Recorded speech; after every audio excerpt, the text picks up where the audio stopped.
MotorWeek is made possible by TireRack.com, WeatherTech, Hum by Verizon, RockAuto.com, and State Farm. Ever since Mercedes popularized the modern luxury crossover with the ML, rivals have been coming fast and furious.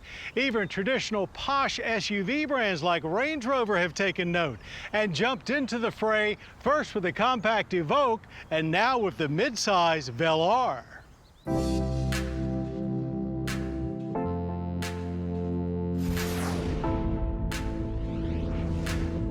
If you're not a Land Rover enthusiast, you might wonder where this 2018 Range Rover Velar fits in. Well, it's a true midsize entry slotting in between the larger Range Rover Sport and compact Evoque.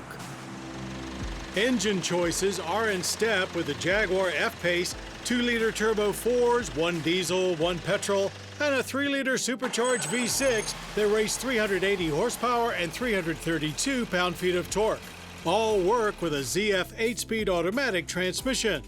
But lest you think this is simply old-school badge engineering, know that Land Rover engineers did indeed start with the bare bones of the F-Pace, including maintaining its 113-inch wheelbase. But from there, they created an all-new Range Rover.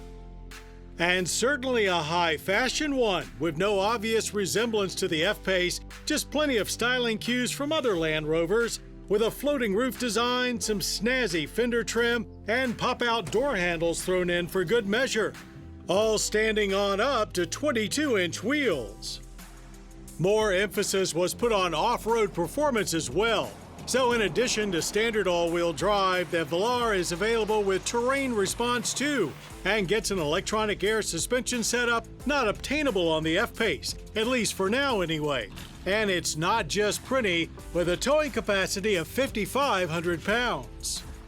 Admittedly, some handling prowess has been lost in the process, as the Velar doesn't feel quite as light on its feet as the F-Pace, but ride quality is truly sublime. Dialing up dynamic mode helps it feel its sportiest, and owners can dial in their own customized setup. Maintaining their superior off-road image is vital to Land Rover, and the Velar is truly more capable than most will ever experience. It also feels rock solid with its aluminum monocoque chassis construction. There's no ability to engage a low range, but the full suite of electronic aids specific for the trail have the ability to send full power to whichever wheel is getting the most traction, getting you through just about anything you might encounter. Of course, you're well swaddled in Range Rover luxury while doing that, including numerous leather packages and supremely comfortable seats. This is certainly not your father's Land Rover, unless he had his own proprietary touch panel control system installed. Here it's Land Rover's new InControl Touch Pro Duo with twin 10-inch capacitive touchscreens. With few traditional physical controls, it can be intimidating when you first hop in. But it's a mostly logical setup that doesn't take too long to get comfortable with. Rear seat passengers don't miss out on the luxury treatment either, and space is among best in class. As is cargo room, 34.4 cubic feet behind the second row, 70.1 with the 40-20-40 split seat backs folded flat. As for track work, our supercharged V6 Velar hopped off the line eagerly with good all-wheel drive grip. The rear really squats down as you take off, hitting 60 in 5.5 seconds. And right away you realize Jaguar kept all of the cool exhaust notes for themselves, as here you just get some droning engine noise.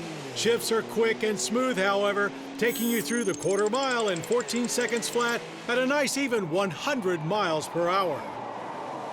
It was a difficult task determining what exactly its capabilities are in the handling department. The chassis feels proficient enough, but as soon as there's even a hint of understeer, the safety at all costs computer initiates priority slowdown procedures and starts triggering the brakes. It does exhibit only minor body roll throughout the corners, however, with medium to lightweight steering. And just 102 feet is all that it took to bring this thing to a halt from 60. Some nosedive is to be expected, bringing 4,471 pounds to a complete stop that quickly, but even that was relatively minor. Government fuel economy ratings for the V6 are 18 city, 24 highway, and 20 combined. We averaged a fine 21.7 miles per gallon on the required premium. That makes for an energy impact score slightly below average for all cars, with annual oil consumption of 16.5 barrels and CO2 emissions of 7.3 tons. A wide range for this Rover has prices starting at just $50,895 and stretching to at least $78,095 for an R-Dynamic HSC V6. Our tester was closer to $90,000. Yikes! So, if you're like us, your first response to the middleweight 2018 Range Rover Velar may be just what we needed, another luxury SUV. But Land Rover has been building posh off-roaders for longer than anybody, so it's always good to see what they're up to next. Now it's up to the rest of the segment to see if they can keep up with the Velar.